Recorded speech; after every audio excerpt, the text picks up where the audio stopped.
Presenting the classics of Sam P. Chaladurai. Sam P. Chaladurai அவர்களின் போதனை களஞ்சியத்திலிருந்து.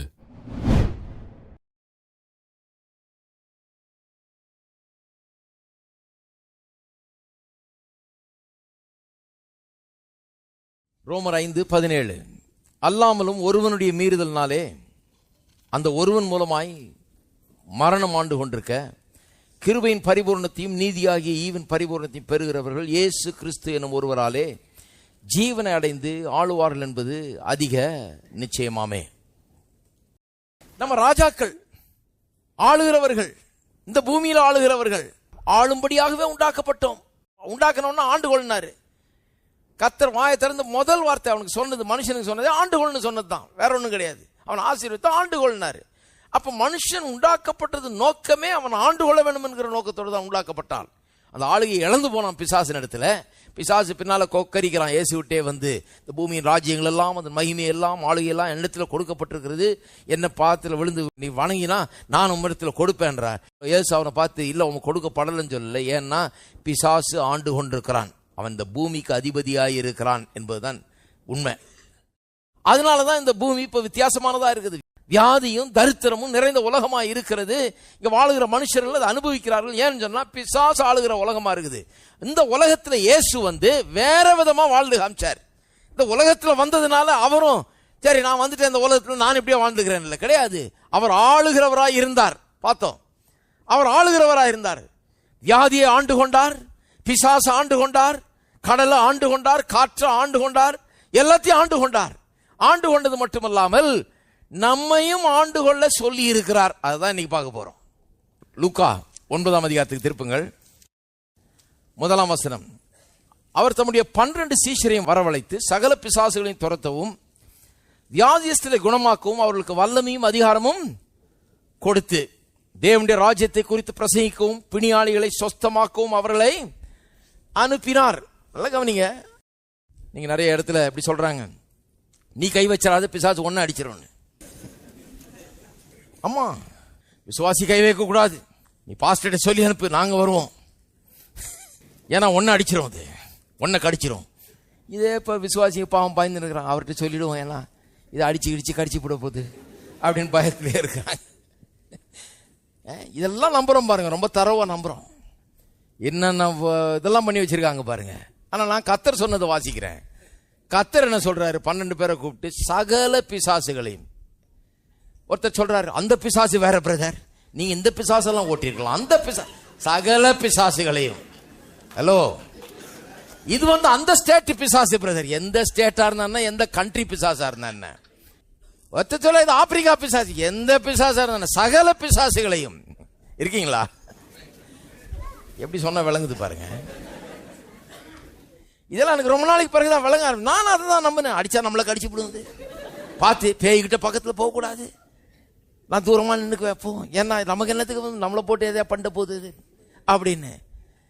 ஆனா கர்த்தர் சொல்றாரு 12 பேரை கூப்பிட்டு சகல பிசாசுகளை, எல்லாம் சொல்லுங்க சகல பிசாசுகளை. ஒருத்தர் சொல்றா இல்ல பிரதர் நான் சொல்றது வேற, இது பாம்பு பிசாசு, அந்த பிசாசு தான் இன்க்ளூடட் இதுல. சகல பிசாசுகளையும் துரத்தவும் வியாதியுள்ளவர்களை குணமாக்கவும் அவர்களுக்கு வல்லமையும் அதிகாரமும் கொடுத்து, சகல பிசாசுகளை துரத்தவும் வியாதியஸ்தர்களை குணமாக்கவும் அவர்களுக்கு வல்லமையை கொடுத்து தேவனுடைய ராஜ்யத்தை குறித்து பிரசங்கிக்கவும் பிணியாளிகளை சொஸ்தமாக்கவும் அவர்களை அனுப்பினார். அவர்கள் அனுப்பும் போது போய் சொல்லுங்க ஜனங்களுக்கு, நான் சிலுவையில் பாவத்தை எல்லாம் டேக் கேர் பண்ணிக்கிறேன், நான் அதெல்லாம் ஒன்றும் பரவாயில்ல, பாவம் மன்னிப்பெல்லாம் ஏற்படுத்திடுறேன், ஆனா அதுக்கப்புறம் பல்ல கடிச்சிட்டு கொஞ்ச நாள் இருக்க சொல்லுங்க, கண்ணீர் கம்பளையுமா அந்த உலகத்தில் வாழ சொல்லுங்க, அப்புறம் பரலோகம் வந்த பிறகு நானே உங்களை நல்லா கவனிச்சுக்கிறேன். இங்க எழுந்து போனதெல்லாம் பரலோகம் வந்த பிறகு உங்களுக்கு தந்துடுறேன்னு சொன்னாரா? கிடையாது. போய் தேவனுடைய ராஜ்யத்தை பிரசங்கிக்கவும், போய் நீங்க செத்தா ஒரு நாள் பரலோகம் போவாங்க பிரசங்கம் பண்ணுங்கன்னு சொல்ல. ஹலோ, இருக்கீங்களா? செத்தா பரலோகம் போவீங்கன்னு பிரசங்கம் பண்ணுங்கன்னு சொல்ல, தேவனுடைய ராஜ்யத்தை பிரசங்கம். அப்படின்னா என்ன அர்த்தம்? ராஜ்யம் என்ன? இப்ப ஆளுகையை பற்றி தான் பேசிட்டு வர்றோம். ராஜ்யம், ஆளுகிற ராஜ்யம். இந்த ராஜ்யத்தில் ஒரு ராஜா உண்டு, கிங் டோம். 2 வார்த்தைகளால் உண்டானதான் கிங்டம் என்கிற வார்த்தை. அதான் ராஜ்யம்னு வந்திருக்கு தமிழ்ல. கிங்னா ராஜா, டோம் என்ற வார்த்தையில இருந்தா டொமினியன் என்கிற வார்த்தை வருகிறது. ஆளுகை என்கிற வார்த்தை வருகிறது. ஆண்டு கொள்வார் என்ற வார்த்தை அதுல தான் வருது, டொமினியன். அப்ப கிங்டம் ஆஃப் காட் அர்த்தம் தேவன் ஆளுகிறது. அதுதான் போய் என்ன பிரசங்கம் பண்ண சொன்னாரு? தேவனுடைய ஆளுகை வந்து விட்டது, அது சமீபமாக இருக்கிறது, அது உங்களுக்குள்ளே இருக்குதுன்றாரு. தேவன் ஆண்டு கொண்டிருக்கிறார். தேவன் உள்ள ஆளும் போது நான் வேற ஒன்றினால் ஆளப்பட வேண்டிய அவசியம் கிடையாது. இயேசு ராஜாவாக எனக்குள்ள இருக்கிறார், எனக்கு அவர் ராஜா. இந்த இயேசு ராஜாவா இருக்கும் போது எனக்கு வெற்றி உண்டு, எனக்கு குறைவில்லை. இயேசு ராஜா அந்த பூமியை ஆண்டார் என்று சொன்னால் இன்னைக்கு எந்த பொருளாதார பிரச்சனையும் இருக்காது, வேலை இல்லாமல் இருக்க மாட்டார்கள், பஞ்சம் இருக்காது, நோய் இருக்காது, தரித்திரம் இருக்காது, குடும்ப குழப்பங்கள் இருக்காது, சமாதானம் இல்லாத நிலை இருக்காது. இயேசு ராஜா ஆண்டால், அந்த ஆளுகை வந்தால் அங்கே சமாதானம் நிலவும், செழிப்பு நிலவும். நான் சொல்லுகிறேன், அது வந்துவிட்டது. தேவனுடைய ராஜ்யத்தை பிரசங்கிங்கள் சொன்னார். அது உங்களுக்குள்ளே இருக்கிறாரு. அப்ப உங்களுக்குள்ள என்ன இருக்குதுன்னு முதல்ல தெரிஞ்சுங்க. ஒருத்தர் சொல்றாரு 2 பேய் இருக்குன்னு சொல்லியிருக்காங்க. அட கடவுளை, கோயிலுக்கு போய் தான் கத்துட்டு வந்தீங்களா 2 பேய் இருக்குது 3 பேய் இருக்குதுன்னு? நான் சொல்லுகிறேன், தேவனுடைய ராஜ்யம் உங்களுக்குள்ள இருக்கிறது. உங்களை போய் மற்றவங்களுக்கு சொல்ல சொன்னாரு, தேவனுடைய ராஜ்யம் சமீபமா இருக்குது அப்படின்னு என்ன அர்த்தம்? நீங்க கூட எடுத்துக்கலாம், உங்ககிட்ட வந்திருக்குது இப்போ, ஏன்னா நான் கொண்டு வந்திருக்கிறேன். உங்களுக்கு வேணுமா? உங்களுடைய இருதயத்தை திறந்து நீங்கள் தேவனுடைய ராஜ்யத்தை இன்றைக்கு உங்களுக்குள் வரவழைத்துக் கொள்ளலாம். ஆண்டவர் ஆளும்படியாய் நீங்கள் இடம் கொடுக்கலாம். இருக்கீங்களா? அப்ப நான் சொல்லுகிறேன் பாருங்க, தேவனுடைய ராஜ்யம் உங்களுக்குள்ள இருக்கிறது. பேய் இல்லை உங்களுக்குள்ள, பில்லிச்சூனிய கட்டு இல்லை, அது இல்லை, இது இல்லை. விசுவாசிகளே, நான் உங்களுக்கு சொல்லுகிறேன், என்ன இருக்குது உங்களுக்கு? இயேசு ஆளுகை செய்கிறார். இந்த சமாதான பிரபு ஆளுகை செய்கிறார். இந்த எல்லா ஐஸ்வர்யங்களை காட்டிலும் பெரிய ஐஸ்வர்யவான் ஆளுகை செய்கிறார். குறைவில்லாத அவர் ஆளுகை செய்கிறார். அளவற்ற ஐஸ்வர்யம் உள்ள இவர் ஆளுகை செய்கிறார். இவரிடத்தில் குறைவே கிடையாது. இருக்கீங்களா? ஹலோ, தேவனுடைய ராஜ்யம், எல்லாம் சொல்லுவோம், தேவனுடைய ராஜ்யம் உள்ள இருக்குதுன்னாரு. இப்ப பாருங்க, தேவனுடைய ராஜ்யம்னா என்ன? தேவன் ஆளுகிற இடம். தேவனுடைய ஆளுகை எங்க இருக்குதோ அதான் தேவனுடைய ராஜ்யம். இந்த உலகத்தின் ராஜ்யங்கள்லாம் ஒரு நாள் கர்த்தருடைய ராஜ்யமாக போகிறது. அவர் ஆள போறார் எல்லாத்தையும், லிட்டரலா. வேற ராஜாக்கள் இருக்க போறதில்லை, இயேசு ஆள போகிறார். அப்படிப்பட்ட நாள் வர்றதுக்கு முன்னால இப்ப நமக்குள்ள வந்து ஆளுகை பண்ணிட்டு இருக்கிறாரு. இப்போ ஆளுகிறதுக்கு நமக்கு ட்ரைனிங் கொடுத்துக்கிட்டு இருக்கிறாரு. இப்போ ஆளலைன்னா அப்ப ஆள போறது கிடையாது. நிறைய பேர் அப்புறம் ஆள போறோம், அவருடைய ராஜ்யம் வந்தவொன்னு ஆளுவோம், அவர் ராஜாவான பிறகு ஆளுவோன்றாங்களே. ஆள போறது இல்லை.